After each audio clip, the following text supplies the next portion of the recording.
If you're wondering about my face, I saw a spider.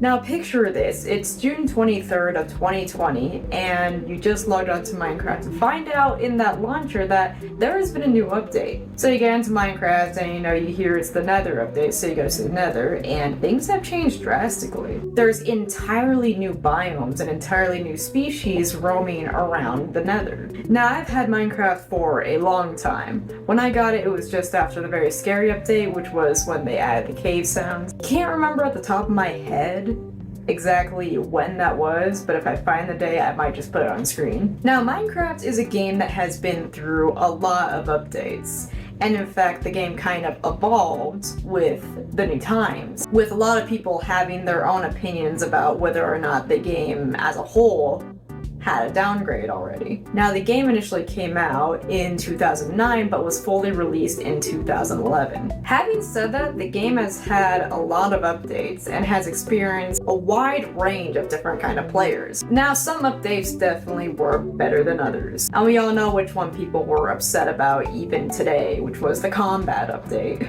Though, to be fair, that's probably why they allowed us to look at older builds in the first place. That way, if you don't like a certain version from then on point, you can easily go back. Now, Minecraft is known for arguably a lot of things, such as the creeper, the blocky art style, redefining sandbox games, stealing every gamer's soul who even came into contact with the game. However, one of the things that Minecraft is especially known for are the dimension names, as well as the way that they're formatted. You see, you have the end, the overworld, and the Nether, which the Nether has been around for a while. But in its early stages, there wasn't really much to say. It was quiet, it was vast and empty, it was a lot of red. I still understand why people insist that this was better than this. Like, sure, there's nothing wrong with this until it's clustered together and it's all you see for miles and miles and miles. Like, glad I grew up with that, but I do like what we have now. However, one of my most favorite things about the Nether were its feature of Pigmen, which were zombified pigs that resembled domestic pigs and pigs in the overworld. Now, I'm not gonna go on a limb and say, oh my god, they're the Pigmen, those monsters. I do like the piglins, but I do fondly remember the Pigmen, even though they basically didn't do anything. And much like the early stages of the Nether, there isn't a lot to say about the Pigmen, despite how fondly I remember them. I mean, they're pretty standard neutral mobs. They would walk around in groups carrying swords. However, one of the features that was exclusive to mainly just the Pigman is that if you attack one, every single one in the proximity suddenly decides that you are an enemy to society and that you must go down into hell with them. They took see you in hell literally if you attacked one. But also in general, there wasn't really much purpose to kill one. I mean, for a very long time, they didn't even drop gold nuggets. But what if I told you that the Pigman idea goes back a while? Now, I am going to go into what my theory is about why the piglins replaced the pigmen, because I'm a nerd and I have nothing else to do until my class starts, so.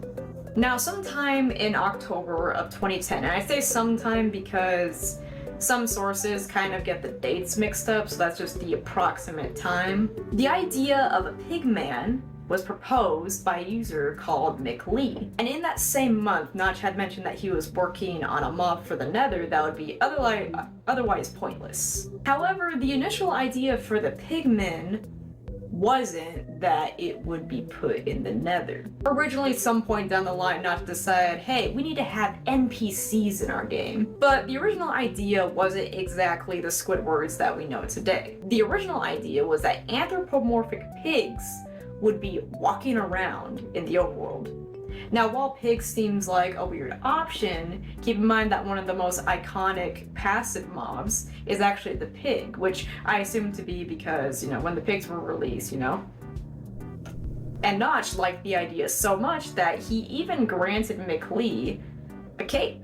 It wasn't a very glamorous cape, but a cape nonetheless. However, it was removed a little bit afterwards because the player base, they basically started complaining about him getting a cape and started hounding him for custom capes to the point where he removed it. There was even like a Reddit thread where people were asking for his cape to be brought back, which if it is brought back at any point, then it should possibly be redesigned. I genuinely apologize, I do not like this cape. But also, this is completely unrelated, but the file for the texture and stuff and the code was called biped. Not very interesting, but I just think it's funny. Because you could have gone with like NPC or Pigman as it eventually did. And the idea about what the Pigmen were before, especially considering that they were called useless. But you are!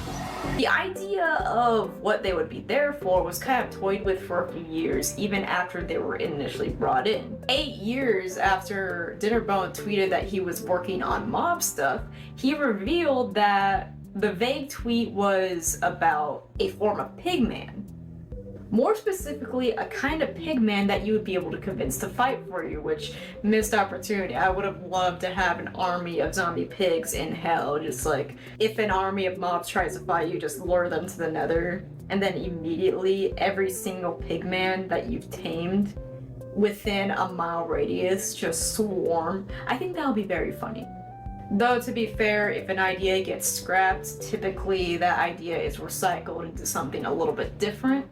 But in short, originally the Pigmen were intended for the overworld, and they more so resembled a domestic pig. Now, the reason why I keep saying domestic pig is because I find the transition of textures from the zombie Pigman and the piglin to be very interesting. Now, the standard pigs that we know today and are familiar with and are taught about in schools aren't the original species of pigs. They're usually a result of crossbreeding, specifically for farming, causing them to have shorter hair or bigger bodies, bred specifically for farming. However, if you look at wild pigs, they tend to have a little bit of a different kind of thing going on. Their snouts tend to be a little bit longer. A lot of times they tend to have tusks. But more importantly, they're built like an absolute unit. However, why and how can this be? Now, in science class, if at the point you're watching this hasn't been completely downgraded, specifically because of bills being passed to prevent certain information from getting out, you might remember a name called Charles Darwin. More specifically, something called Darwinism. The idea of survival of the fittest. But what does that actually mean? It mostly refers to the distribution of features on an animal, specifically the ones meant to help with survival. The idea that stronger genes get passed on so that the species can survive whatever climate they're in. And the observations actually originally came from observing birds on different islands called the Galapagos,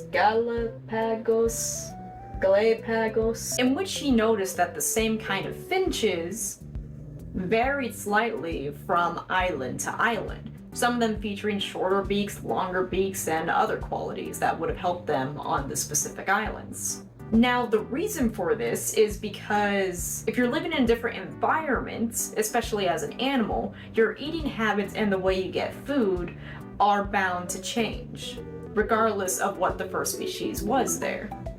Especially if you're a bird, because you mostly have just your beak to work with and your talons. He also observed that they look similar to the ones in Ecuador, but they varied in different parts of the world.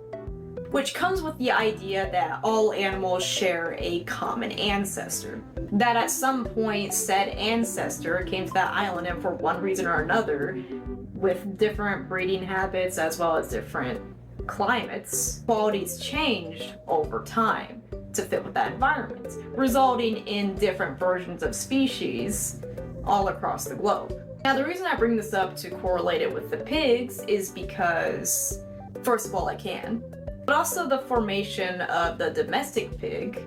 Now, the reason I brought this up is because it's not only by natural causes. Selective breeding is something that many people are familiar with, where breeders will breed based on certain qualities that they want to see more of or for a specific purpose. Chickens can no longer fly. Now, pigs were first domesticated a long time ago, roughly in 8500 to 8000 BC, which is arguably true for any kind of species. Any domestic species can and will have a wild counterpart. And they originally came from the east, but were brought to Europe by agriculturalists. The boars from the east were bred with different boars that were brought to Europe, resulting in different hybrids and species. Their common ancestor being the Eurasian wild boar. This also led to a more diverse array of livestock. These species were bred specifically to be tamed and farmed, but also for different qualities like fur, skin, how tough the meat is, things like that. There was no more need for tusks because food was provided for them for a very long time. There's no need for a heavy tuft of fur because they got all the shelter they needed and regulated temperatures. They also need to be bigger and heavier, specifically because they were livestock. Now, such would have been true with the evolution of the pig if they were kept as villager mobs. They would have no need to grow up to be very wild and feral, specifically because that they had evolved to be villagers. Also, sorry about the camera change, I was checking on my roommate. But also, even for a fictional standpoint, it's not at all far-fetched that pigs could eventually be intelligent enough for civilization. Pigs have shown to be very smart. I believe they even trained one to play a video game at some point. I briefly remember reading about that. However, instead of getting what they deserved, they ended up being put in the nether.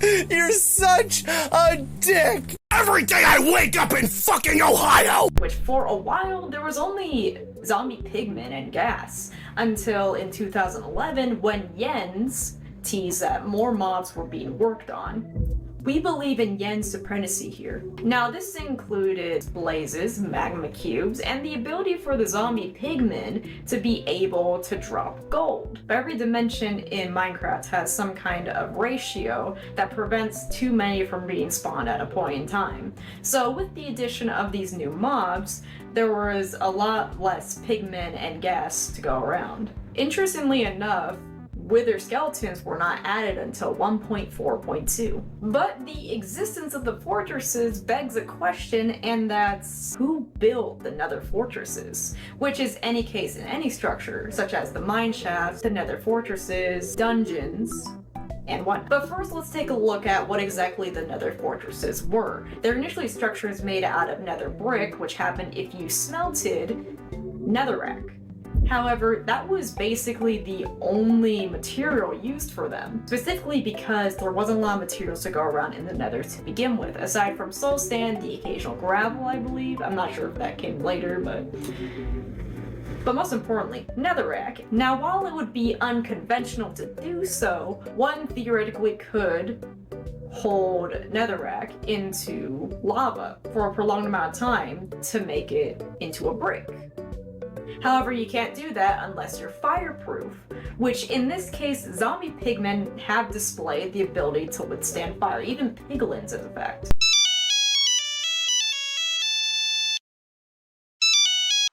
Hello? This is Editor L.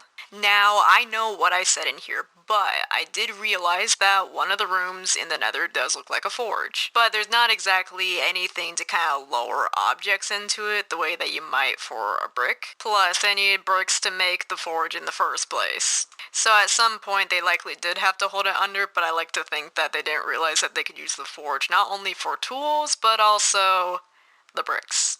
I just think it's funny.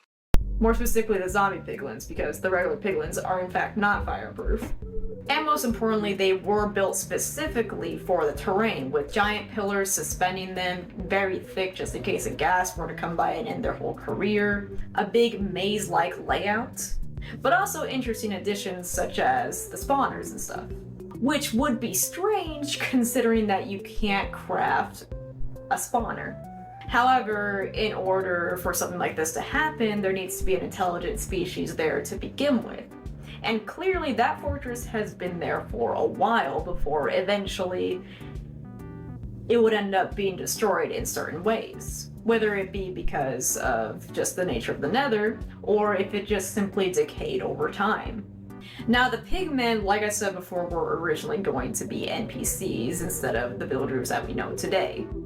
So it is very likely that the implied lore was that at some point they still were, because there's still very much the presence of different structures in the overworld that happened before the villagers happened. But if you think about it, they're not exactly too different in structure either. For example, the end seems to have certain qualities that are present in the nether, such as, lava wells.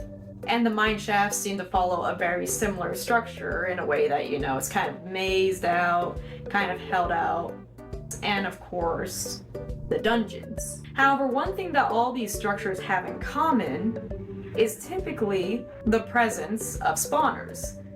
And spawners originally could only spawn pigs, because how else are you going to test it? It's also worth noting that the presence of magic is implied by the existence of the blaze and the spawner. Now, the reason I bring up the blaze is because the blaze is one of the few mobs that can only naturally be spawned via a spawner. And it definitely looks a lot different from your standard mob.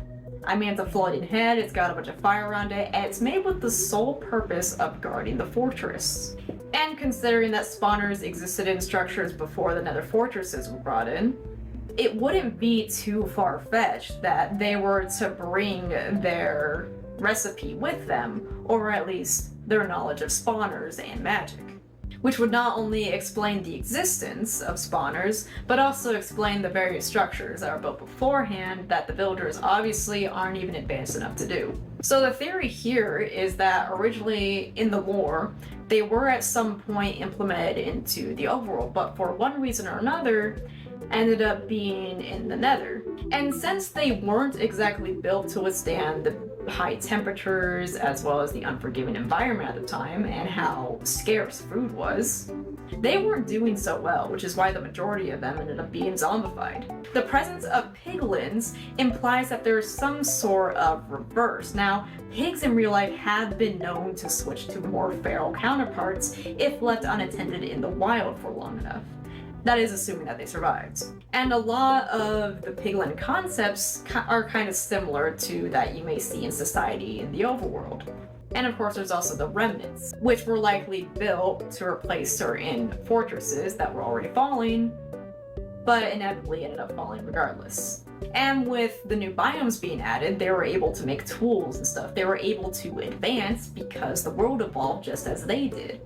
And as they would have grown older, and as the species would have expanded, certain qualities would have changed to be more in favor of their environment. Their fur would have gotten smaller. They probably would need tusks for their own specific purposes. But more importantly, they would have to be built to withstand the harshness of the nether, especially since a lot of them take to hunting hoglins.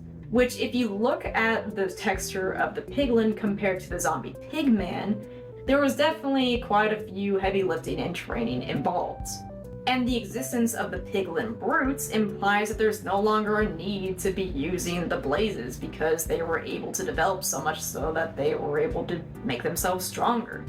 The story of the pigmen and piglins is a story of prospering in an unforgiving environment. However, unfortunately, since they evolved to withstand the nether, they can no longer withstand the overworld.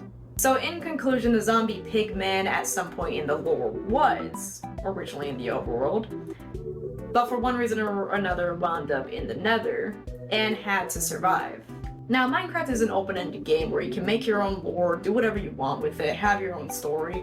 So this was just a fun little theory that I've had for a very long time that I just needed an excuse to talk about. But also because I just love these guys. And thank you for watching. This is actually my first theory video. Everything else is kind of like how a class says theory, where we're just kind of analyzing stuff. Analyzing small details and making these big theories is something that I really enjoy doing and I plan on doing in the future, when I can, at least. I kind of have a class schedule.